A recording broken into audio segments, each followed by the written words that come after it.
Hi hello வணக்கம். இன்றைக்கி டக்குன்னு ஒரு எக் ரைஸ் எப்படி செய்யலாம் அப்படின்றத பார்க்கலாம் வாங்க. இதுக்கு தேவையான பொருட்கள் 2 முட்டை, 1 வெங்காயம், கொஞ்சம் கொத்தமல்லி தழை, 1 ஸ்பூன் மிளகாய்த்தூள், மஞ்சள் தூள், அரை ஸ்பூன் மஞ்சள் தூள், தேவையான அளவு உப்பு, கொஞ்சம் கரம் மசாலா. வெங்காயத்தையும் மல்லித்தழையும் நல்லா நறுக்கி வச்சுட்டேன். இப்போது ஒரு கடாயில் 3 ஸ்பூன் எண்ணெய் விட்டுக்கிறேன். ரொம்ப ஈஸியாக செஞ்சிடலாங்க. பசங்களுக்கும் ரொம்ப பிடிக்கும், ரொம்ப சுவையாகவும் இருக்கும். சமையல் தெரியாத பிகினர்ஸ் கூட இதை ஈஸியாக கற்றுக்கலாம். எண்ணெய் நல்லா காஞ்ச உடனேயே கொஞ்சம் கடுகு போடுங்க. கடுகு நல்லா வெடிக்கட்டும். கடுகு நல்லா வெடித்ததுக்கப்புறமா நம்ம வெட்டி வச்சிருந்த வெங்காயத்தை போட்டு நல்லா மிக்ஸ் பண்ணிக்கலாம்.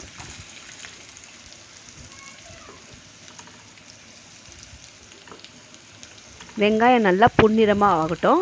ஒரு 5 நிமிஷம் நல்லா கலந்து விடுங்க.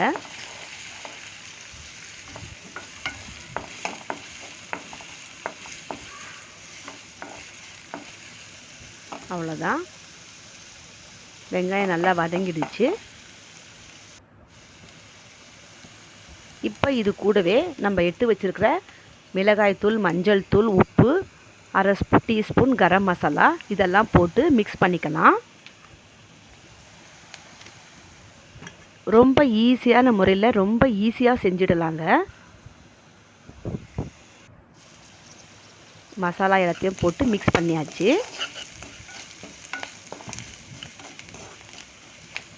பாருங்கள், நல்லா வதங்கிடுச்சு. இப்போ நம்ம எடுத்து வச்சுருக்கிற அந்த 2 முட்டையும் எடுத்து அதில் கட் பண்ணி ஊற்றி நல்லா கலந்து விட்டுக்கலாம். இந்த மாதிரி நல்லா கலந்து விடுங்க.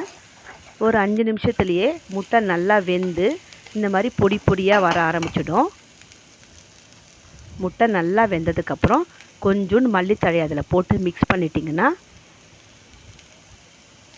அவ்வளோதான். ஈஸியான மெத்தடில் நம்மளுக்கு எக் ரைஸ் ரெடி ஆகிடுச்சுங்க. இப்போ இது கூட தேவையான அளவு நான் 1 கப் சாதம் போட்டிருக்கேன். போட்டு சிம்லையே வச்சு நல்லா கலந்து விட்டுக்கங்க. அப்படியே சுட சுட சாப்பிட்டிங்கன்னா ரொம்ப டேஸ்ட்டாக சுவையாக இருக்கும். பசங்க ரொம்ப விரும்பி சாப்பிடுவாங்க. உங்கள் பசங்களுக்கும் இதை செஞ்சு கொடுங்க. டக்குன்னு ஈஸியாக ரெடி பண்ணிடலாம். ஓகே ஃப்ரெண்ட்ஸ், இந்த வீடியோ இதோடு முடிச்சுக்கிறேன். நான் உங்கள் நிழல். நீங்கள் பார்த்தது எல்லாமே real. Please subscribe my channel. Bye.